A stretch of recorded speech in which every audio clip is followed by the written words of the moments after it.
So I am here today with Brandon Carpenter, who is one of our Project Success Academy instructors for the PMP. Hi, Brandon. Thank you for being here with me today. No worries. Thanks for having me. I'm very excited to be here. All right. Well, I'd love to learn more about your personal story and your experience with the PMP.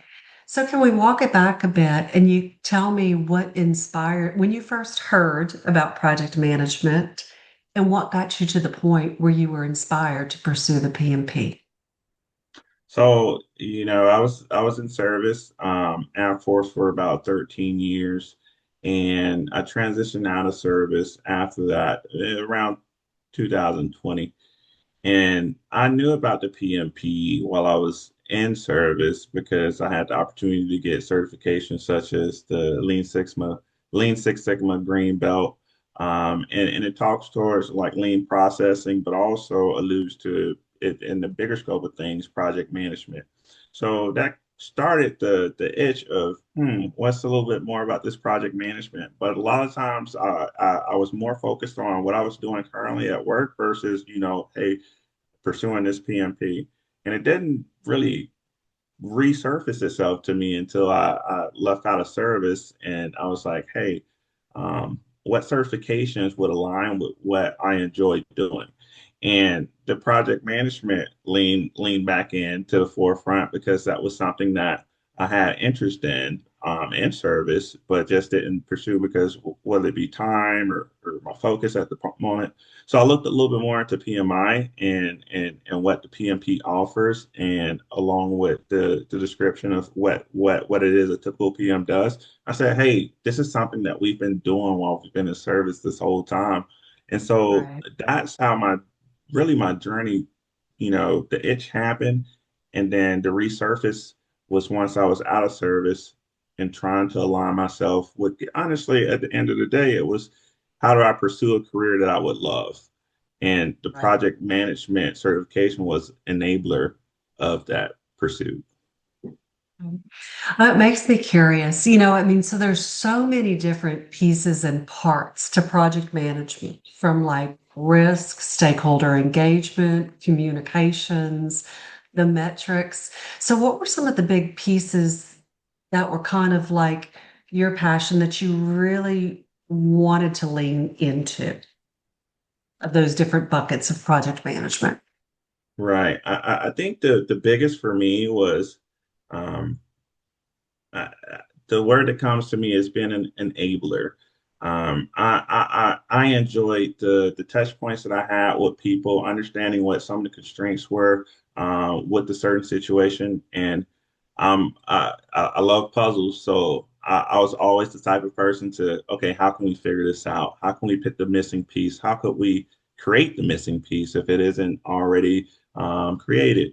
And so with project management, that was something that put me in a position that created me to be an enabler, whether that be with my project team or with higher level stakeholders, understanding the needs, being able to put everything together um, and translate that and communicate that to the team, correcting situations, whether that be conflicts. I did that while I was in service too, and keeping everybody focused on the why. Love that. So it's what different things, like once you picked up the PMBOK, which did you study on, was it version five, six, or seven that you started studying on? Or it probably would have been six or seven, I imagine, not five. Yeah, it was version 6 I started off with. Okay. Did you wind up testing on version six or was it version seven? Because I know they change quite frequently, and sometimes the version that somebody picks up may not be the version that they test on. Right, right. So I think luckily enough for me, I tested out on version 6, but funny enough, how I started to understand, hey, this information has changed because I was actually on Udemy and I purchased a course. I forget the instructor's name, but it was a great course, but it was on version 5. And so I'm going through it and I'm watching and all of the information and the course going through the courses. I'm like, hey, this some of this doesn't match up with what's in the current film ball. Great information, but it just some of it was off. So that's how I kind of dove into it. I initially watched Udemy went through did the 35 hours there. But at the same time, I did do it and online live training too as well with an instructor, and that was on the current version of version 6. So I had the information, but I just needed to get the most current information with the version 6. You brought up something that brings up questions. So you were doing Udemy, which was self-disciplined and self-paced, but you were also doing the virtual learning. Which style appealed to you more and why? What were the differences with those different formats?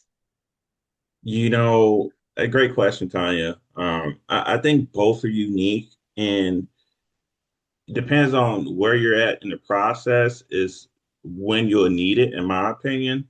For me, having the actual online course with a actual presenter being able to teach you, you're able to see it live, right? And the military would say, do it live. So when you're doing it live, you're able to raise your hand, ask questions, get a feel for the material in that type of way where maybe there was a complex concept that you didn't quite understand, it could maybe be broken down to you in a different light with that live instructor. But also too, I would throw this layer in there too. It depends on how big that online course is. If you're in a course with maybe 80, 90 students, then you may not have the opportunity to ask those intimate questions, right? So I think Correct. smaller courses and larger courses do make that change.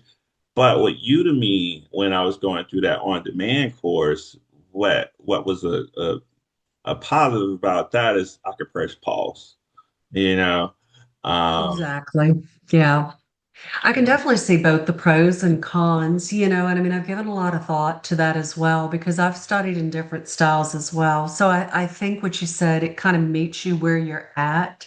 If you've never heard the information before, one might be better than the other, but I agree with you. Like having the ability to ask an instructor in real time makes a huge difference, and even the size of the class. So, yeah, this is kind of a hypothetical question, but you were a virtual instructor with us here as well. To you, what's an ideal class size where you feel personally that the students will get the benefit and the attention that they need? Honestly, if I had to throw a number out there, I think for me at least, between eight to 10, I feel like I could comfortably instruct and be able to give equal quality amount of time as far as Right. questions and communicating. Because I feel like more than that, it may turn into just uh, here. I feel like transparency is the best policy, and the best way I can say it is going through 35 hours of content can be a fire hose of information. And Right. if you don't have time to break down some of the key concepts, you're just going to leave the course and ask more questions. So having that limited amount of people to be able to authentically ask questions, also too, as an instructor, I feel build trust in your credibility because you're able to answer these questions that these students are going to need to know for their exam. Right. Absolutely. So I'd love to. So you got your PMP, it was in 2020, correct? Correct. Okay. At what point did you start thinking about teaching the material yourself? And what brought you around to that decision? Why did you want to do it? For me, it was always a, not a, I wouldn't say the right word is an end goal, but it was always a part of the roadmap for me to instruct the material because being an instructor is something that I really held dear to me while I was in service. So it was again going back to my why of how do I align my professional goals with things that I enjoy doing personally too as well.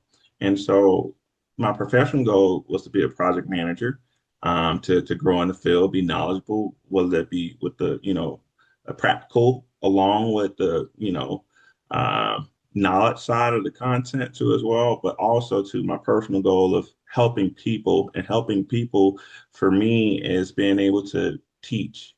And Right. my mom, I feel like she has the heart of a teacher too, and maybe that just kind of spilled off on me too.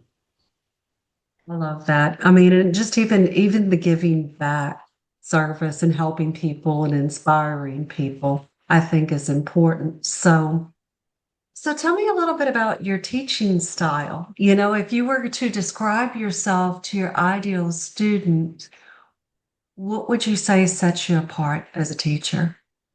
I feel like I'm the type of person, I'm going to try my best to give you something to connect, right? Whether that be a story or an item or a topic, something to connect. Because I had a student one time while I was in service and training too as well.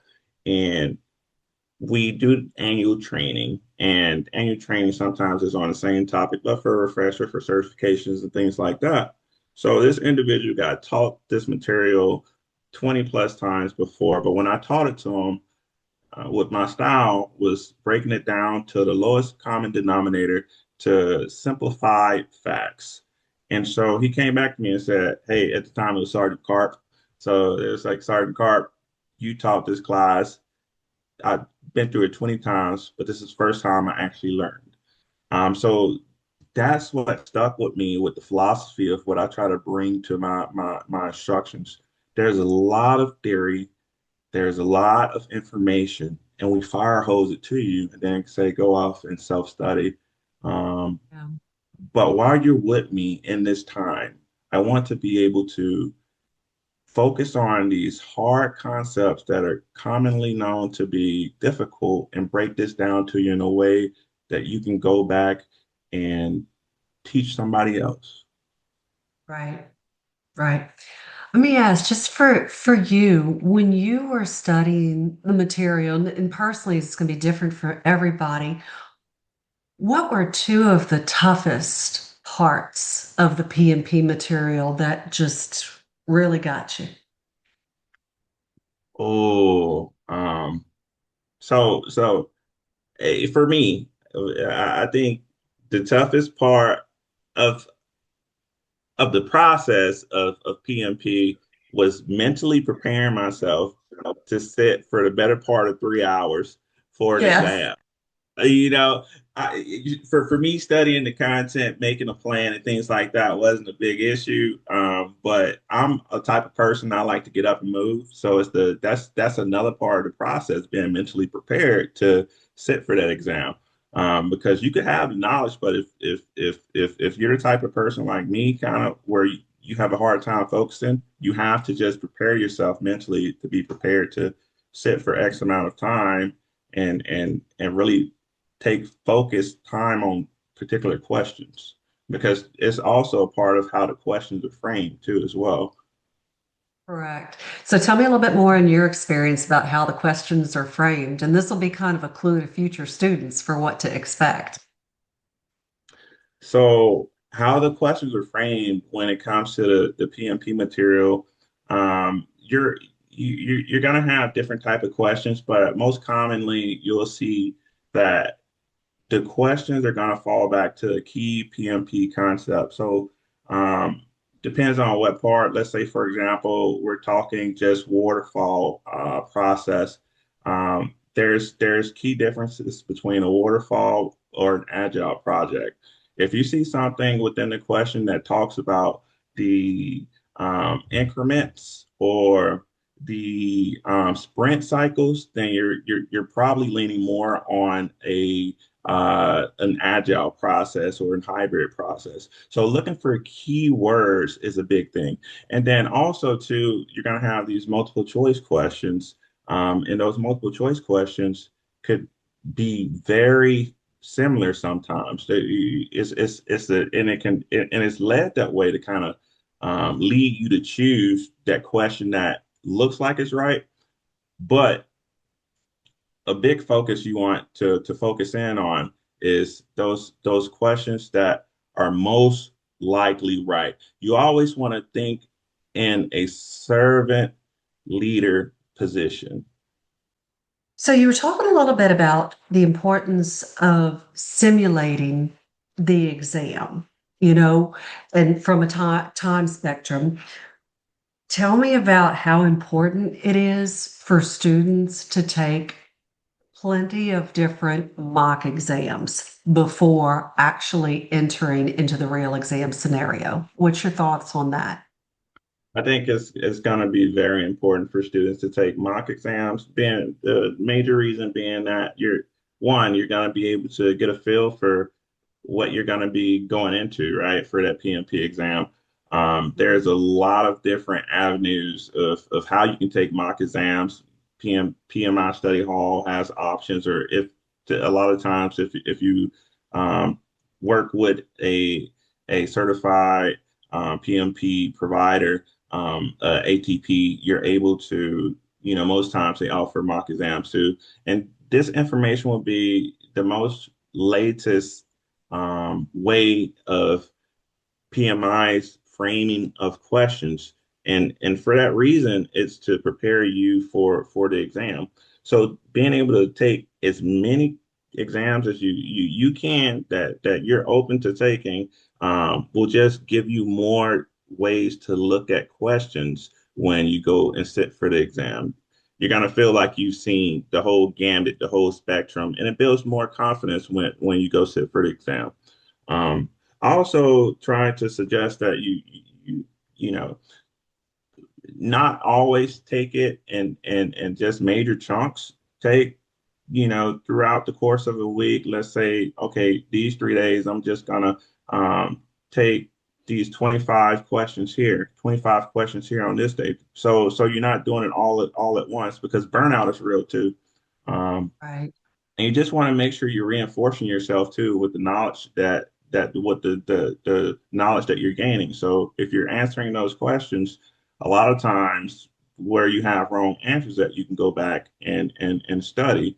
Because typically with those mock exams, you'll see referral reference based off of the questions that you got wrong, where you can go back and look at those references. So now I want to talk a little bit about study time frame. And I know that this is so different from everybody. Everybody's different. In your opinion and in your experience, what is a good suggestion for a time frame for people to start and complete the process? Mm. So I tell people, and I base it off of my experience and people I've talked to too, their experience of starting from point A, which is thinking about maybe I want to get the PMP certification all the way to the end point of having the PMP certification. So from point A, you have that thought in your head. Kind of go in and I say 2 months is a good timeline. 2 months, if you can go longer, 3 months, but I say you can do it comfortably in 2 months. And here's how you can if you focus in. Point A, we decided that we want to take that PMP exam. Do a little bit of research on PMI's website about the content, about the material. Also, go and look at who's offering online courses too. So those 4-day courses for you to get your required amount of hours in seat, whether that be via demand or online, you can they're going all the time, so you can sign up for that. You go through that 4-day workshop, it's gonna be a fire hose of information. It's going to Right. be a lot, but it's going to give you a foundation. It's going to give you, okay, here's the foundation of knowledge I need, and here's the resources and material that I can do on my own. Now with those resources that you have, going through, whether it be weekly If it's 2 days out of the week, being able to go through, read through material and doing practice questions. How I did it was I took two big exams between a 2 month period, which was the full 180 question exams. Right. I went through the 4 day workshop. I got the resources. I started reading through the PMBOK, and then I did over the weekend one exam, 180 question exam. I didn't do so hot on it. I think I got like a 60 or something, but I was Right. able to see all of the answers I got wrong. And now I could do focus study time. And so I focused, studied on what I got wrong, and I was able to answer smaller chunks of questions through the weeks that I was progressing forward. And then Right. maybe about 3 weeks before I was to sit for the exam again, I took another 180 question exam, the big exam itself. I had to mentally prepare for that one, so I had to space them out. Yeah. So that was how I prepared. And then I set my date early. That's a big thing too. Once you finish up that 35 hour, required hour online boot camp, then my suggestion for you is you're making yourself set an expectation. And how you make yourself set an expectation is by applying on PMI and setting your date for when your exam's going to be. Now my Okay. expectation is to complete it on this date. So for me, I set it out for that 2 month period, and then my expectation became to prepare for the exam. Correct. I think, well, and I think you're correct in that. And I think that's where a lot of people, I guess, maybe go awry a little bit because I know that you have to have 35 hours of credit in order to do the application. So there's that process. But what I see happen is that people take it, they apply, they get permission to take it, and then they leave it in the middle for too long and they don't study or life gets in the way and they get sidetracked and they forget some of the foundation. And the next thing you know, they haven't committed to a date. So I think your advice of 2 to 3 months, like after, just set it and then you can work your schedule backwards. And for everybody that knows they've got big projects or big interruptions that are coming out, I mean, that's just managing your own plan for when you commit the time to do the 35 hours and get the approval to sit for the exam is important. So I guess I'm going to ask another question too. So you got this in 2020. What are some of the big changes that you've seen in project management since those years? And what advice would you give to people who are coming into the process now to study for it? So what I've seen, big change, big change is the focus on, adding AI and AI governance inside of the PMBOK because, as you know, with PMI, let's say practical, doing it in the real world on your full-time job versus, PMI, what you're learning, things change. And so with the new addition to the PMBOK is incorporating some of those changes and things are continuing to evolve. For me, again, the biggest being AI and AI governance, which PMI has did a great job of capturing a lot of these changes in the latest version of the PMBOK, along with providing another certification route for folks who want to advance in managing AI. Um, because I think that's going to be a difference maker when it comes to PMP holders in the future on um, you know, I want to say even with particular job security, it's going to be the difference maker of what PMs know how to manage AI versus what PMs don't, you Correct. know. So Correct. when you're going in to study for the exam, I truly think that, the latest version of the PMBOK is going to be able to give you a great foundation, but you always have to think forward too as well. Okay, what's my why? Where is this going to lead me? This is my foundation. I tell everybody that PMP is the foundation. Okay, now where do you go from there? So always keep your eyes peeled on what's next too as well while you're focusing on preparing yourself to get this foundation right here, which is your PMP. Sounds great. Well, I want to wrap up with one final question. So, how has getting the PMP and even making the decision to be an instructor for it, how has that changed your life? What ways has that impacted?